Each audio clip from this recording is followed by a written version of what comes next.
Olá pessoal, nós estamos aqui para mais uma aula sensacional para você que está lutando por uma vaga num concurso público. Essa disciplina de informática está em cada dia mais ganhando espaço, sendo cobrado e questões bem elaboradas. Então vamos ter uma aula aqui sobre arquitetura de computadores. Teremos uma introdução sobre quais foram os primeiros modelos de computadores e como eram seus funcionamentos. E teremos questões. E já te peço, se inscreva no canal, compartilha, deixa um like e vamos para a videoaula. A evolução dos computadores. Nós temos cinco gerações de computadores. E sendo a primeira geração que vai de 1944 a 1959, né, que eram basicamente circuito e válvulas eletrônicas, né? Aí nós temos o ENIAC e o Mark I, que são os primórdios da computação, né? Nós vemos que são salas imensas, cheias de circuitos que para fazer cálculos matemáticos. Não era o computador como nós temos hoje. Aí vamos para a segunda geração de computadores, que é de 1959 até 65, que já são válvulas para transistores. Então já diminuiu um pouco aqui o tamanho das máquinas, né? Já os cálculos já são mais um pouco elaborados em relação à primeira geração. E aqui nós temos como exemplo o Stradic. Na terceira geração nós já temos uma computação um pouquinho mais, bem mais sofisticada na realidade e muito mais próxima do que temos hoje em dia. Já temos aqui as fitas, os circuitos integrados, né? Só que aqui os chips eles têm um tamanho são bem maiores do que os que nós temos hoje, mas aqui já são circuitos integrados. Então, na terceira geração já tem uma evolução significativa em relação à geração segunda. Temos as quartas gerações, né, que já são microcomputadores, que já é a partir de 75, e vamos até os dias de hoje, ainda temos, elas são contemporâneas, a quarta geração com a quinta geração, elas estão ocorrendo o seu desenvolvimento simultaneamente. E nós temos aqui o Apple I e os notebooks, né? Aí também temos a quinta geração, que essas são os múltiplos núcleos, múltiplo processamento, processamento verde. Aí nós temos os multithreads, né? 32 núcleos, 8 núcleos, 16 núcleos. E são computadores multifuncionais, onde há a possibilidade de abrir diversas janelas, diversos aplicativos, conexão com internet, tudo uma facilidade imensa e múltiplas funcionalidades dentro de uma máquina, de um microcomputador. Aí aqui nós temos uma questão bastante tranquila para a gente ver como isso é cobrado, questão histórica da computação, como é cobrado em concursos públicos. A evolução dos computadores foi caracterizada por avanços tecnológicos que marcaram cada geração. Sobre os avanços tecnológicos e suas respectivas gerações, é correto afirmar que: alternativas A. Na primeira geração de circuitos, na primeira geração, a tecnologia de circuitos integrados permitiu a substituição de centenas de componentes por uma única pastilha de silício. Essa aqui está errada, porque não é circuitos, lá eram válvulas, né? Válvulas. Volte um pouquinho o vídeo lá e você vai ver que na primeira geração nós temos válvulas. Na segunda geração nasceu o conceito de família de computadores compatíveis que permitiu a migração de sistemas computacionais mais potentes. Não, aqui nós ainda estamos ainda nos transistores, né? Transistores, grandes máquinas. Então, essa tá fora e essa tá fora. Na C, na terceira geração, os computadores eram baseados no uso de relés e válvulas, permitindo a miniaturização. Já na terceira geração, nós já partimos para os circuitos integrados, né? Então não tem nada a ver com relé. Vão observando esses detalhes, pare o vídeo, analise com calma. Na primeira geração, a forma dominante de armazenamento secundário foi implementado através de fitas magnéticas que permitiam uma maior capacidade e velocidade. Não, a fita magnética foi lá na frente. Na terceira geração, apareceram os discos magnéticos, certo? Para o armazenamento de dados, possibilitando uma maior velocidade, já que permitiu o acesso direto aos arquivos. Então, nosso gabarito, letra E. Principais componentes do computador.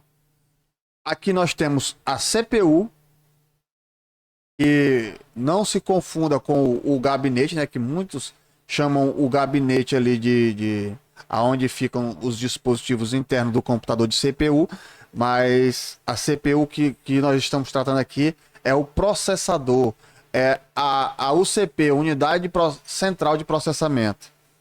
Temos aqui um exemplo de memória cache, que é uma memória mais rápida, uma memória mais volátil, e ela é uma intermediária que vai agilizar o tráfego das informações entre a memória RAM e a CPU.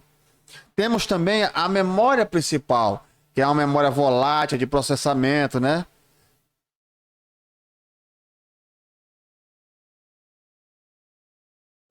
Componentes de um computador, nós continuamos aqui agora com os novos mecanismos de armazenamento, né? Os novos são esses aqui, os SSDs, né? Aqui o nosso antigo HD ainda é usado, mas ele é mais lento.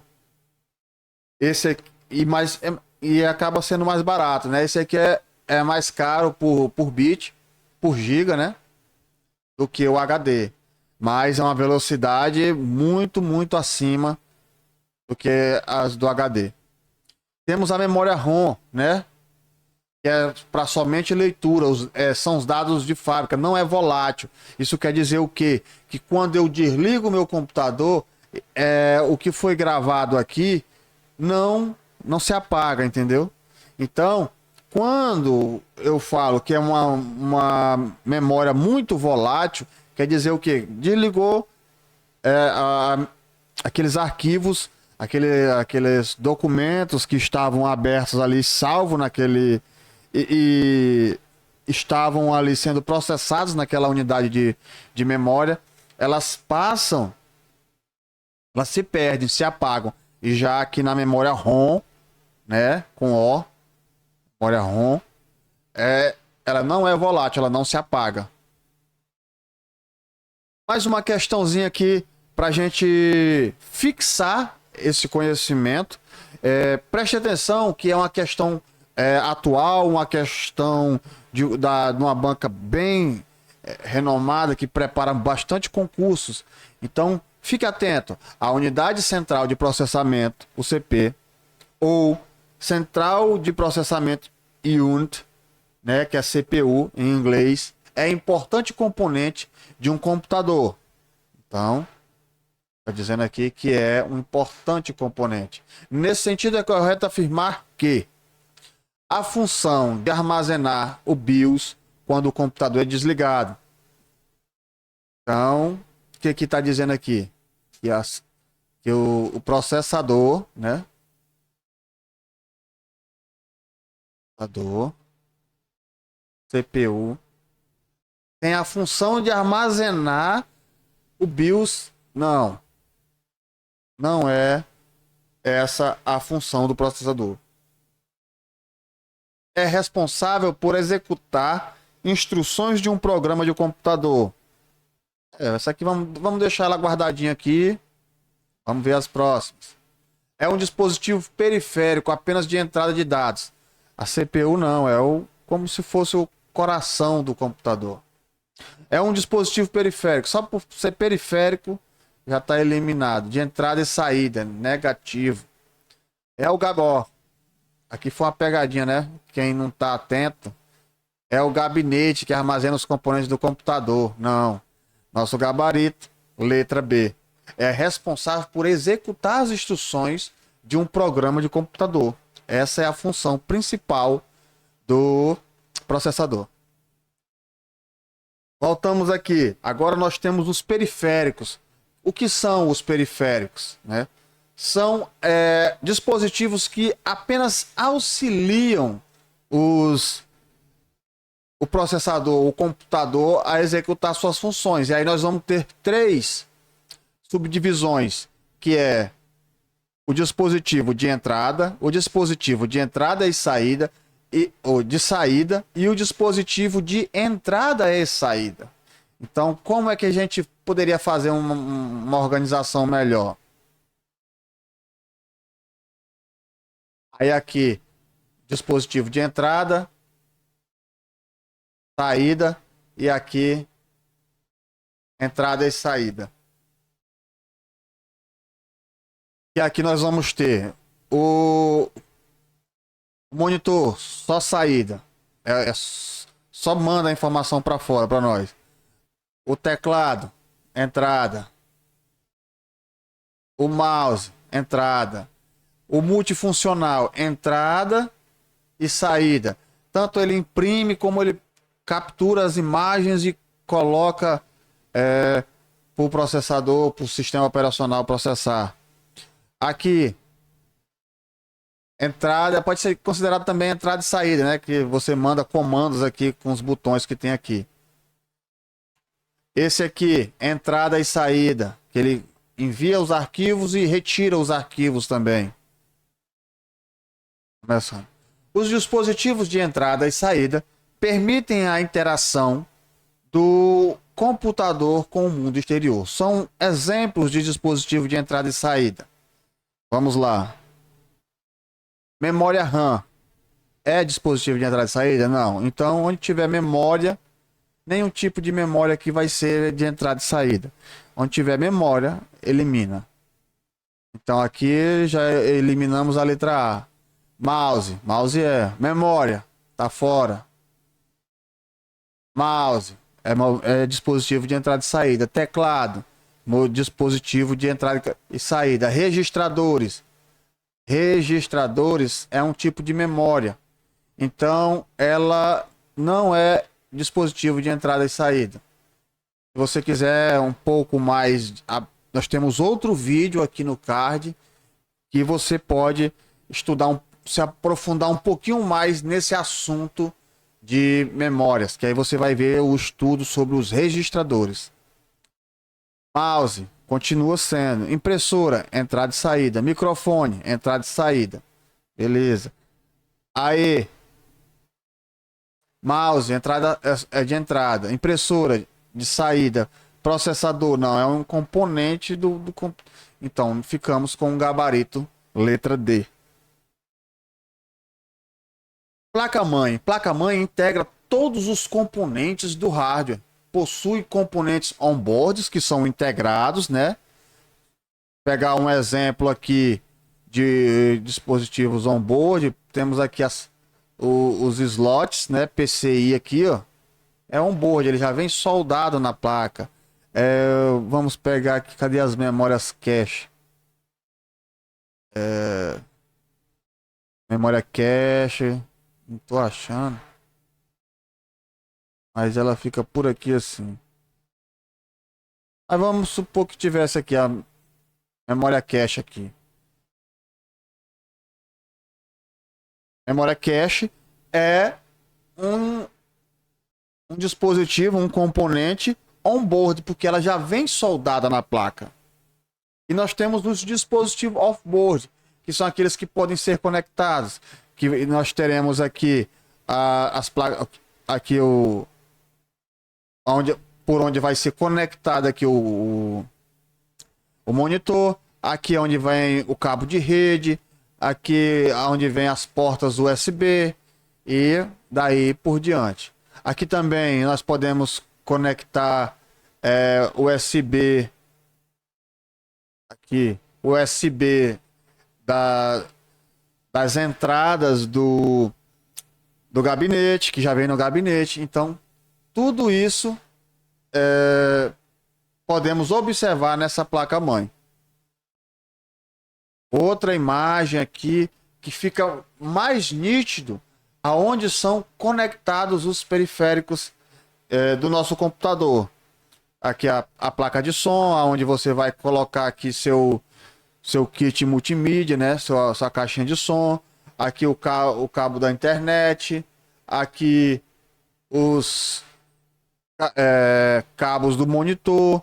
Aqui também uma outra forma de conectar as placas, uma placa de som, a placa de vídeo que vem aqui e daí todos os dispositivos. Aqui já é componente principal do computador, que é o processador.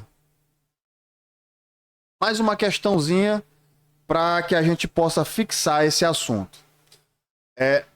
O Universal Serial Bus USB, conhecido em português como porta serial universal, é um padrão da indústria que define especificações para cabos, conectores e protocolos. Com base nesse contexto, assinale as alternativas a seguir. USB é um padrão exclusivo utilizado para a conexão de dispositivos de armazenamento, como pendrives, disco. Não é exclusivo. Ele utiliza isso, mas caixas de som utilizam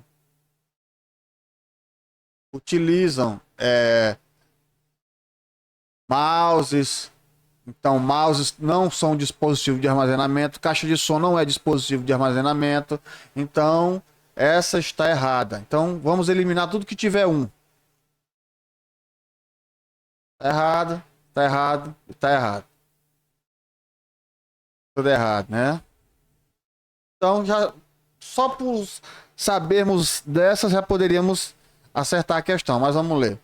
A função USB OTG permite a conexões de dispositivos externos em smartphones. Exatamente, é uma função que permite que os smartphones sejam conectados através do USB. A taxa de transferência de dados do USB varia de acordo com a versão do padrão, podendo chegar a 40 gigabits no 4.0. E nós temos o 1.0, aí nós temos o 3.0, que é o azul, aqui é o preto, e nosso gabarito é a letra D, está correta essa, e essa aqui está correta.